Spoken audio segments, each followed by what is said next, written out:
2026 Fire Horse Year, Eclipse Gates, and the Architecture of Sacred Acceleration. Welcome, beloved ones. Today we are speaking about the energetic architecture of 2026, not through sensationalism, not through prediction culture, but through structural discernment. We are entering the year of the Fire Horse under a powerful celestial alignment. An annular solar eclipse, a new moon in true Sidereal Aquarius, that's according to the living sky, Pluto still in Capricorn, Saturn in Pisces, Uranus in Taurus, Neptune in Pisces. This is not random. This is compression meeting ignition. And when compression meets ignition, one of two things happen. Distortion explodes, or truth accelerates. The difference is maturity. The Fire Horse archetype reclaimed. In Chinese astrology, the Fire Horse represents speed, charisma, rebellion, momentum, and independent leadership. But mature fire is not chaos. Fire has purpose. Fire clears what is false and strengthens what is true. The Fire Horse year is not about running wildly. It's about running aligned. This is a year that rewards disciplined fire. It exposes reckless fire. If your foundation is clear, this year expands you. If your foundation is unstable, this year intensifies pressure. The February 17th ignition gate. The Fire Horse begins under Sun in true Sidereal Aquarius, a new moon, and the annular solar eclipse. Aquarius governs collective architecture, visionary systems, community frameworks, and future codes.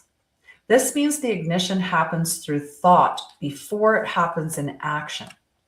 First comes ideological restructuring, then comes fire. This year is not about emotional reaction, it's about systemic reordering. The eclipse seals long-term trajectories. What you declare under this field has endurance. This is a year to refine your mission, clarify your structure, and commit publicly with integrity. The structural pressures of 2026. Pluto in Capricorn, according to the living sky, continues dismantling old authority. Uranus in Taurus destabilizes economic systems and material assumptions. Saturn in Pisces demands emotional and spiritual accountability. We're seeing that unfold, aren't we? And Neptune in Pisces amplifies both awakening and illusion. This creates a field where spiritual leadership is tested, financial structures are challenged, and institutions are exposed. It's a recalibration. The Fire Horse does not destroy randomly. It exposes weak foundations so stronger ones can be built. The two acceleration windows that we're experiencing. So there are two major ignition corridors in 2026. February with this solar eclipse, which is vision ignition. And then in August, we have structural consequence. What you seed in February is evaluated in August. If you act impulsively now, the reckoning comes later. If you act with clarity now, the expansion stabilizes later. This is sacred cause and effect. The nervous system and sacred fire. High fire years amplify adrenal patterns, impulse cycles, hero complexes, and martyrdom tendencies. If you do not regulate your body, fire turns into burnout.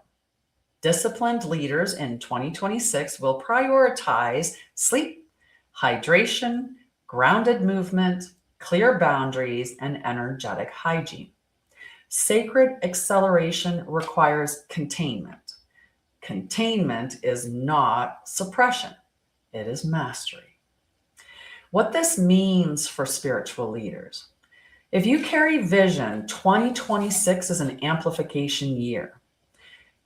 But amplification magnifies everything. Clarity becomes influence. Distortion becomes exposure. Overextend. This is not the year. This is not the year to overextend, to perform spiritually, to react to chaos, or to chase trends. This is a year to strengthen your structures, to refine messaging, to lead calmly, and to move decisively, not frantically. The Fire Horse year does not need more noise. It needs sovereign builders. Closing message. 2026 is not a year of chaos. It is a year of compression and ignition. If you are anchored in truth, this year accelerates your path. If you are anchored in illusion, this year reveals it. May we ride this fire not with fear, but with fortitude. May our leadership be calm, our structures be clean, and our fire be disciplined. We do not run wild, we run aligned. And follow me on Tuesdays where I do a celestial check-in according to the true sidereal, living sky, and talk about how that's going to impact our weeks energetically on Facebook, YouTube, and TikTok.